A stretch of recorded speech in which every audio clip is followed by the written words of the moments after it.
My parents, obviously, never knew the reason for my metamorphosis. My new approach to life delighted them to the point of their buying me a car, by way of encouragement. I had new friends, I went to parties. In short, my life had taken a completely new turn. One evening, in April 1989, I was invited to my friend Roxana's house. "Welcome, please make yourself at home."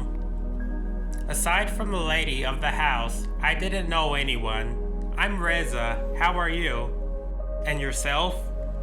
"Can I sit down?" "Please do." "What do you do?" "I'm an aerobics instructor. I also teach French." "Have you lived in France?" "No, in Austria, but I studied at the Lycée Francais in Tehran and Vienna." "Were you at the Lycée Razi?" "Yes." "Were you too?" "No, not me, my friends." "And you, what do you do?" "Painting." "No way, I paint too." "Oh, you, either you talk or you smoke. Come on, come dance a little." "Who's that guy?" "Reza. He's one of our neighbors." "Be careful, he's a ladies' man. A merciless seducer." "Oh, really? He seems very nice." "Oh, yes, he hides his game well." "Oh, where is he?" "Oof." Roxana was wrong. "Hi again, hi." "Sorry to have left you, but I hadn't seen Hamid in a while." "Who's Hamid?" "That guy I was talking to. We were at the front together." "You were in the war?" "Yes, like everyone else. By the way, have you heard the story of the soldier who exploded into 1,000 pieces?" "He's the guy who gets married and has his thing on his hip." Yeah. He. It's true that it's very funny. It's the joke of former soldiers." "So you fought in the war against Iraq?" "Yes, I was a tank gunner." "What? You killed people?" "Oh, I don't know. When you fire, you don't know exactly where it hits. At the same time, during combat, you don't have time for qualms. Everything is a question of survival." "When the Iraqis attacked us with chemical weapons, I knew I had to climb the mountain as fast as possible." "The mountain? Why?" "Because when the bomb explodes, there's a cloud of toxic chemicals that's released. If you are high enough, it can't reach you." "It's time for dinner." So Hamid and we ran towards the summit of the Zagros. What a man. Phew. Then we spent a week in the mountains without food. We ate snow so as not to die from dehydration.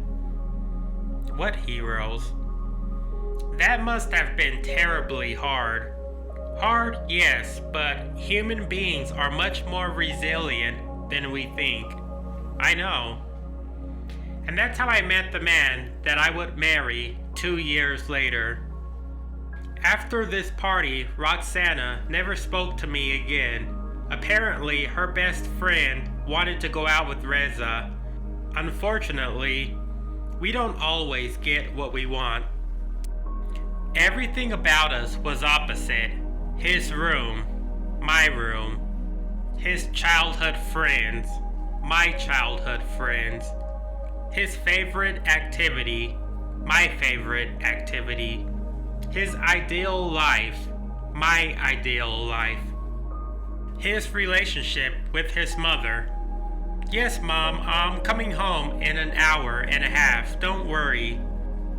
My relationship with my mother. "Don't you want to let your parents know?" "No, why?" His social life, my social life. The image I had of him, the image he had of me. He sought in me a lost lightheartedness, and I sought in him a war which I had escaped. In short, we complemented each other. We needed each other so much that we very quickly started to talk about our shared future. What do you have planned for the future? I want to leave here. Either I'll go to Europe or to the United States, but I won't stay here. Where will you go in Europe? Italy, France, Sweden, Spain, England. It doesn't really matter. I just don't want to live in Iran anymore. And us? You'll come with me. I don't want to leave the country right away.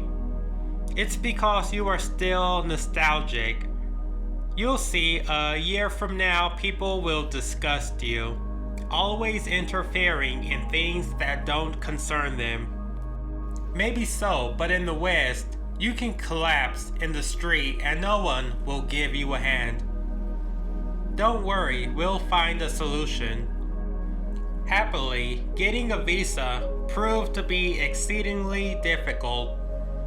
So we decided to study for the national exam so as not to waste years of our lives doing nothing.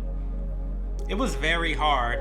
It had been 6 years since Reza had graduated high school. He was out of practice for studying. As for me, I hadn't read or written in Persian since I was 14. June 1989. After 2 months of hard work, the big day finally arrived. The candidates took the exams in different places according to their sex. There were questionnaires specific to each section. To get into the College of Art, in addition to the other tests, there was a drawing qualification. I was sure that one of its subjects would be the martyrs, and for good reason. So I practiced by copying a photo of Michelangelo's La Pieta about 20 times on that day. I reproduced it by putting a black chador on Mary's head, an army uniform on Jesus, and then I added 2 tulips, symbols of the martyrs, on either side so that there would be no confusion.